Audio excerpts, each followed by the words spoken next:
Well, I like to meet celebrities. That's like my hobby, and I try to go wherever I can close to meet celebrities, but there aren't too many that come to York County, so I go up to New York City to try to meet them. And I'll go outside to television shows like the Today Show and Letterman and Regis and Kelly, and I'll try to look who's going to be on the show that week, and then I'll try to meet the different celebrities that I want to meet. I get mixed reactions. Most of them, more than not, are very nice, but sometimes you get a couple nasty ones every once in a while. Those are the more fun stories than the nice ones, but you don't get to meet those people. Well, one of my favorite celebrities is Will Ferrell. He's a comedian and an actor who started on Saturday Night Live, and he is very good. He actually was voted. They have an Autograph magazine that comes out, which I don't subscribe to, but they have a top 10 best signers and top 10 worst signers every year. And I think last year or 2 years ago, he was voted #1 worst signer of the year. And it's weird for him to be in that list because usually it's all A-lister stars, and he's more of a, not an A-lister. So I had gone up to meet him once before and had no success at all. He just, some of the places have a garage where they park the cars, and they'll put the car in to take them in, and then pull the car back in to take them out, and then you don't ever see them. They don't want to interact with the fans at all. And that's what happened with him a couple times, and then I went up the last time, which was over the summer sometime this past year, and he was actually a lot nicer. He must have seen himself on the worst signer list and thought, maybe I should be a little nicer to the fans. So he signed everywhere. Everywhere I saw him, I think I saw him about 10 times in 2 days at different places, and every single place he signed. He's not good with the pictures but he does sign. Like, I asked him a couple times for a photo with him, and he said, sure, take it, and then he just kept walking away. And I'm just standing there because we're behind a barricade, and I'm like, there he goes. He's over there now. So I tried again, and the next time when he was the same way, he's like, sure, take it, and then he just left.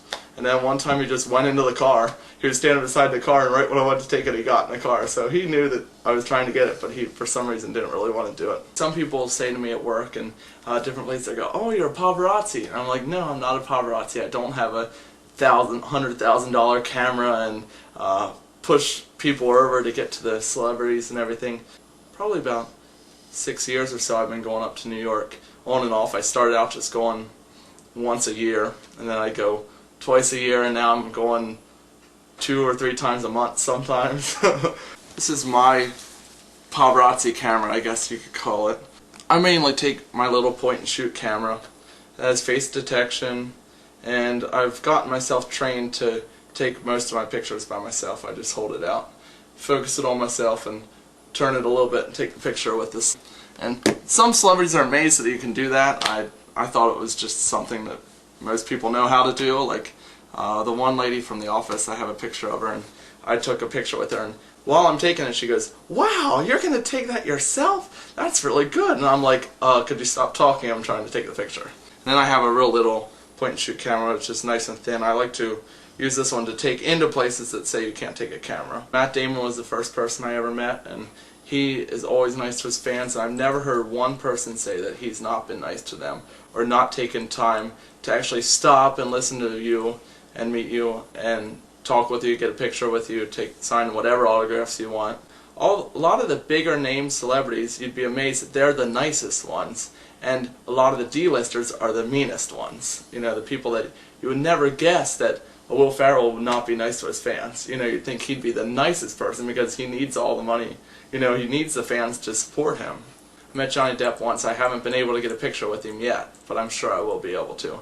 But I met him at a premiere, and it was crazy. There were probably, I don't know, upwards to 1,000 people waiting across the street at the premiere. So, needless to say, I got 2 autographs, but I didn't get a picture with him. I got in a picture with him, but not a picture with him. Robin Williams I met last year at the writer's strike. He was just leaving at the time, so I walked beside him. I said, Robin, I said, I'm such a big fan, can I get a picture with you? And he said, yeah, and then his publicist, who pretty much they all have a publicist with them or an agent with them to tell them what they can and can't do and keep them on track to get to all their events on time. And she said, he can't do it, he's done, he already did it, he's he's done, he's leaving. And thought, I usually don't let them tell me what to do. I try to let the celebrity tell me what to do. So I walked with him, beside him, into the building, and then he said, I'll take a picture with you, he said. So he stopped, and then I took the picture real quick myself. I had a bad experience with Randy Jackson the first time I met him.